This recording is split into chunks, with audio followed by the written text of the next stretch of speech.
Good afternoon, everyone. 4 days. We have 4 days until the President's sequester takes effect. If he and the Senate Democrats do not come up with a plan to replace these cuts with smarter cuts and reforms. And yet it seems that the President is more interested in doing his campaign-style rallies rather than actually sitting down with the Democrat-controlled Senate and coming up with a plan. Tomorrow, the President is traveling to Newport News, Virginia, 180 miles from Washington, D.C., in order to hold another rally, instead of traveling 1.5 miles up here to Capitol Hill and sitting down in Harry Reid's office and coming up with a plan to replace these cuts with smarter reforms, smarter approaches. The Republicans, over the last 10 months, the Republicans have been working. We have passed 2 bills to replace these cuts.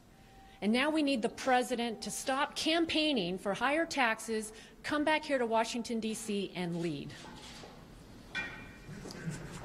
You know, the President proposed this sequester, yet he's far more interested in holding campaign rallies than he is in urging his Senate Democrats actually pass a plan. Listen, we know there are smarter ways to cut spending and to continue to grow our economy. That's why Republicans have acted twice, as Kathy said, to replace the sequester, what we would argue are smarter cuts. Listen, the President says we have to have another tax increase in order to avoid the sequester. Well, Mr. President, you got your tax increase. It's time to cut spending here in Washington. Instead of using our military men and women as campaign props, if the President was serious, he'd sit down with Harry Reid and begin to address our problems.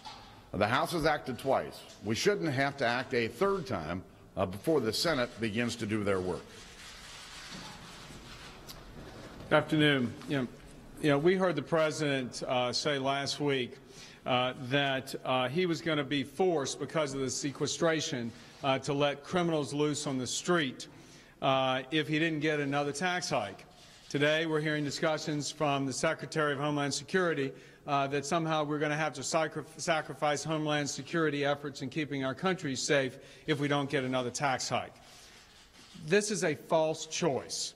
And the President has been engaging in this rhetoric of a false choice for weeks now. As the Speaker just indicated, we in the House have acted. There is a smarter and better way to go about trying to achieve the reductions in spending so we can get a control over the spending. And in the House, we even included measures that the President has proposed in his own budget. But yet the President won't support even his own measures unless there's a tax increase. So the President really ought to stop campaigning and come back to the table and work with us.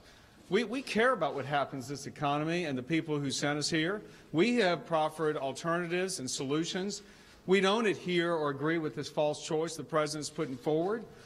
And as Kathy said, President's off campaigning in my state, Newport News, Virginia.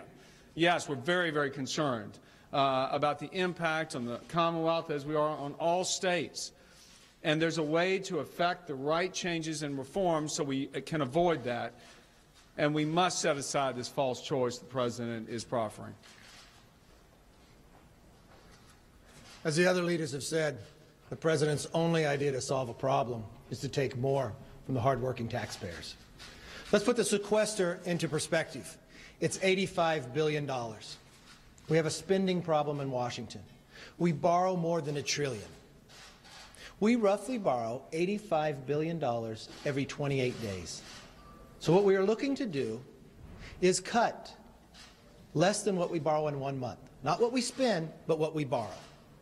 This is not time for a roadshow president. This is a time to look for someone who will lead and work with us, because we're willing to work with them to solve America's problem. All right, so questions. On both sides of the Capitol, Democrats have offered $20-odd billion in agricultural spending cuts. Is that something you guys, the direct payments, is that something you guys might be interested in? Certainly, I think it'd be an option and be some place to start. Considering that no negotiations are going forward right now, is it your expectation that sequestration will actually take effect on Friday? Listen, hope springs eternal. The president could sit down with Harry Reid tonight and work with Senate Democrats, who have the majority in the Senate, to move a bill. It's time for them to act. I've made this clear for months now, and yet we've seen nothing. Could we have a sense of how many jobs will be lost as a result of the sequester? I do not, but I can tell you this. If we don't solve the spending problem here in Washington, there will be tens of millions of jobs in the future that won't happen because of the debt load that's being laid on the backs of our kids and our grandkids. Listen, I came here to save the American dream for my kids and yours.